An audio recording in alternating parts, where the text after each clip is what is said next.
So we're here with Bentley, and he's got a hot new video out, Venice Beaches. Yeah. Tell us about the video.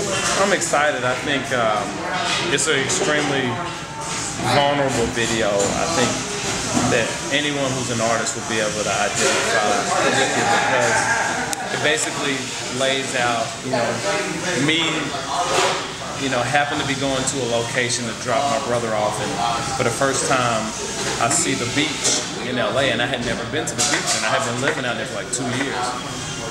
And I had these new beats from this producer by the name of Aaron Goldstein, and there was a certain vibe, all of the beats, and I was like, man, I don't want to go over there and not have listen to these beats because I know it's going to inspire me. So I looked up, and I rushed out the house to drop Dion off on set. He's the director. And I freaking look up, and I don't have no headphones. So it's me going around, who knows? You would think it's easy to find a Radio Shack or something, right?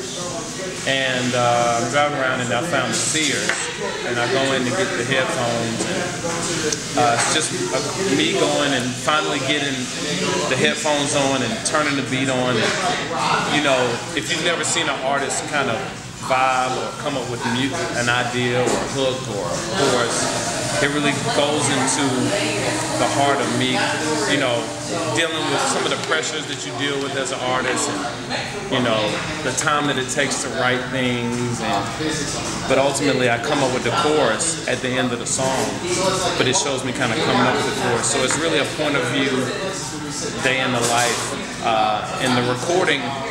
I ended up sitting down at the beach there and writing the song right there, and I went home and recorded it. And because it was a day wrapped in one, I didn't want to re-say the rap, and it's like a 3-minute rap, so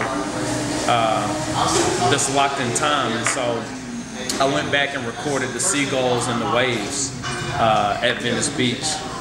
The irony is, when I finally went back to record the seagulls and the waves, I found out that I wasn't at Venice Beach. I was actually at Santa Monica Beach.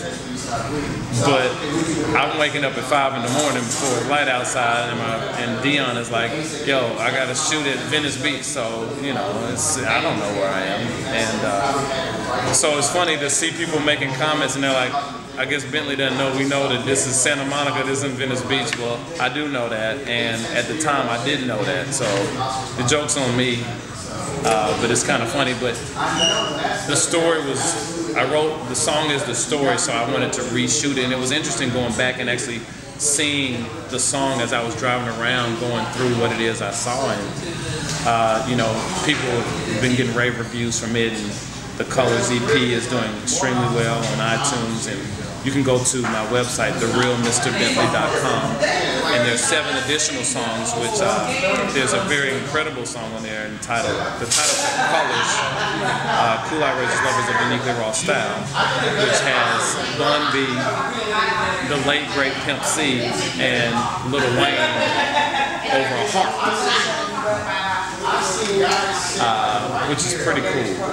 It's the only song that Wayne and Pimp have ever been on, and the only song they'll ever be on. And there's a particular line that Pimp C says that will go down in history as the greatest fashion line in the history of hip-hop, where he says, "You hear that noise in my closet?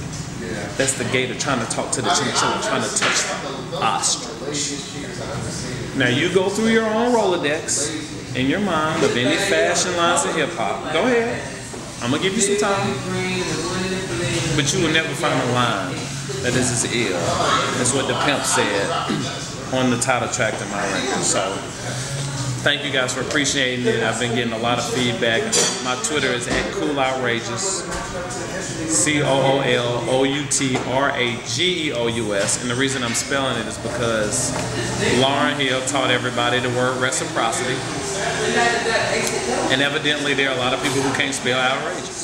So are you still a good music? Oh yeah, I'm definitely a good music fan, no doubt about it. Definitely. So, it's an eclectic project.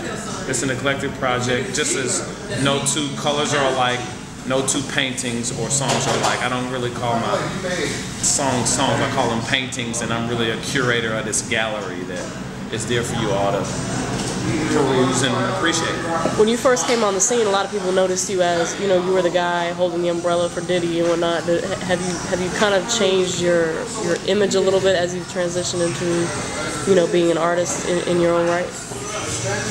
Well, I think that, you know, that was 2001. That was like 10 years ago.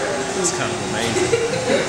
And, you know, I think that one moment, because it was such a international and a global moment, you know, your perception is your reality. So, you know, but people's perception of you does not have to be your reality. And I think that, you know, when you look at everything in its totality now with the etiquette book that I put together, Advance Your Swagger, How to Use Manners, Confidence, and Style to Get Ahead. So hip hop wrote an etiquette book that was a New York Times self-help bestseller, and then taking that with Jamie Foxx and turning it into a television program from G's to Gents, which was a hit show in 50 countries globally.